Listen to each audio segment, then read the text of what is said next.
So when did you? So you left and you did your own show. What made you want to do your own show? Well, I've always, since I was little, knew I wanted to sing. Since no you were matter little. What. Since I was You're little. so big now. Well, when I was much shorter than I am now. Yeah. I We always actually have the knew. same size chairs. That's the weirdest part. I know. It's so weird. I look a lot taller on stage than I do right now. But anyway, I always knew that I wanted to sing. So I didn't really mind whatever it was I was doing. I was happy if I was getting to use my voice. And I was actually in Echo Hollow when I got a text from Timothy, and he said, how would you like to do your own show next year? And I didn't really know if I wanted to or not, because I was really happy where I was. And wanted to do both, but realized I couldn't. Yeah. And that was the only reason I stopped working at Silver Dollar City, because I really, really loved it. Yeah. But I wanted to see what it'd be like to do my own show, and it was very fun. I got to pick out all the costumes and all the songs, and the band was awesome. It was the biggest live band in Branson. 10 guys.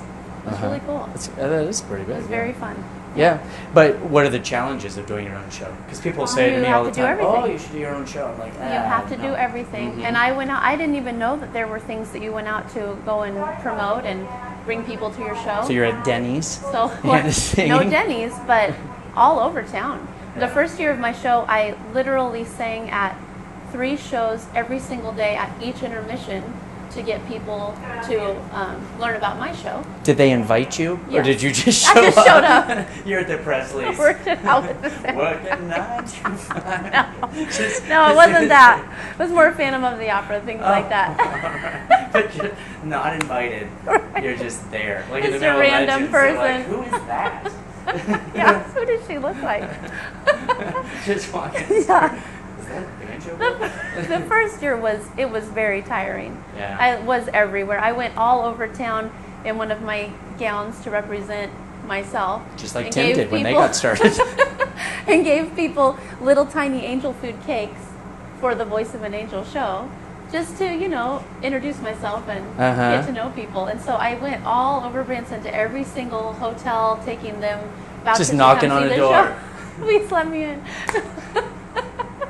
Because we knew if those people came, then they would know what it was. They could tell people, and it grew, and it was wonderful. Right. It was very fun. But it's probably really hard to build an audience, because It is. I've gone to some shows with people that come to town, and they're really popular outside of town, but then they get here and they have like 5 people in the audience. Right. It's very weird. It is very weird. But it grew and grew, and I was so thankful. And then I was off for a year and did some concerts, did some clinician work, and then got asked to be on the boat here. Well, I've had lots of people come through and say, we were so glad we found you again. Yeah. We tried to see your show, and it wasn't there anymore, and the Americana had closed down, so that's why I went and did just other things, realized it wasn't the right time to try to keep going with it, because nothing was opening, nothing was working out. Well, there was that little storm. We had a little storm here. Yes. And that theater got hit pretty hard, right? Yes. The tornado ripped part of the ceiling off. They had to replace every single seat because it was all full of fiberglass. Oh. There was, it was just torn apart. So they literally took everything out, replaced it with all new things. It looked beautiful when it was done, but we got started, I think it was the very end of May when we finally opened that year. Oh, so you played that year? Yeah. Okay. Yeah, I guess you just had last year off. So. Yeah. But, okay, so you do a character, Aunt Edna, or what is it? Erma, I think. Aunt Erma. Yeah. So you do this in the show, and I just want to say there was a really funny time, because I knew you were going to do this thing, right? And by the way, when I found out you were going to be in the show, I cried. Did you? Because I thought we'd finally get to see you again. Well, I went on and I Googled it, okay? This is how I Google, because I have a very high chair at the desk. And so I also have a very high desk. Yes, so you must. Actually, I have to lean way down. And so I'm Googling you, and I'm like, hey, good. The first thing comes up, Michael. So anyways, no, but people were very excited, like you said, that you're going to be in the show. I saw it on all the forums, which are hysterical to read. Yes. And I know Tim reads them too. He does. Yeah. And so, but people were very excited about it. And then they told me, well, we're going to do this character in the show.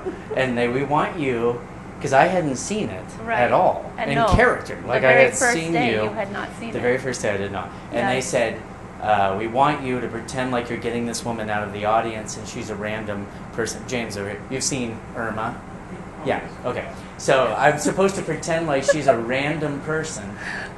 And if anyone has seen Aunt Erma, I walked into the dressing room and I just turned and I said, "You've got to be kidding me." I saw your face and it was terror. yes. Because I thought no one was going to think Yes. it was real. Yes. So we have fun with that. Like you come up and we kind of try to surprise each other, I We would do. say. Mhm. Yes, I like that. Not always successfully. Right. But yeah, a few funny times, squeakers and some other stuff.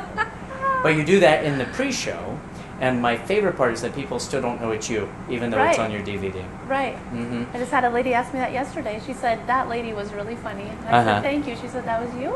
Yeah. I said, yeah. She's like, oh, that was so funny. I had no idea. Yeah. That makes me feel really happy, actually. Does it really? Yeah. Because But you have to means- understand that some people don't think I'm the MC. They come out and go, like, the MC was great. Your dancing was awesome. Like, I don't dance. So, or they'll come up to me and they'll say, "We love when you sang Frozen." Oh, So, I know. I'm just saying. I know. We look a Mhm. lot the same from stage. So yeah, it's Yeah. the dress. Yeah. I'm more of a hat guy. Yeah. But no, people come out all the time and they say that they don't know that it's her. Can you Right. believe that, James? They're right over there. We got like a bodyguard. You can't see him. He's off camera there. He's real. So they can't believe it. And so like yesterday when you were leaving the stage, I'll say different things. And I said, "Wasn't he fantastic?" Or when you tell people that Kurt. That it was Kurt. Yeah. We have a stage manager, and when he comes on, I'll be like, "He was great as Aunt Erma." So, Yes, and he would be. Mm-hmm. He'd be very convincing. I'm gonna start saying that it's our Captain Tom. But this character, was that something you didn't do that at Silver Dollar? Like No. you came up with it. Was she in the show like right from the beginning? Yes, she was. Just because I used to call my mom and dad. I call them all the time and leave kind of funny messages every now and then. And that I do was too. I call one your of mom the, and dad all the time. That was one of the voices that I would use. And when I was going to start my own show, my mom suggested that I make that voice into a character. Uh-huh. And so we had a guy build the bodysuit and do all What? the... That's a What? bodysuit? Yes, and Timothy did not want Irma in the show because his idea of the show, which it was him that named it The Voice of an Angel, because people at church, ever since I was little and sang, much littler than I am now, and sang at church, I started when I was 8 years old. Yeah. They would tell my parents, your daughter sounds like an angel, or they told Tim Mhm. when we were married, your wife sounds like an angel. He said, that's what we're going to call your show. I didn't want to call it The Voice of an Angel because I didn't want people to think I was calling myself that. Yeah. And he said, they won't think that. But you insist I call you that constantly. And so he had this idea of the show to just be very kind of serious and just really beautiful Broadway type stuff. And I really wanted to do comedy because I like to do comedy. Uh-huh. And he was very against it. I laugh like crazy every time you're singing. And it was very hard to convince him to just try it. But the first day we did, and everybody really loved it, and they thought it was very funny. And she came out a couple different times in the show to do things and Mhm. just mess with All the because audience. they said that your daughter was like an angel. They say that about my son Xander. You know Xander. Yeah. They'll be like, he is an angel. Yes. Lucifer Yeah. was an angel.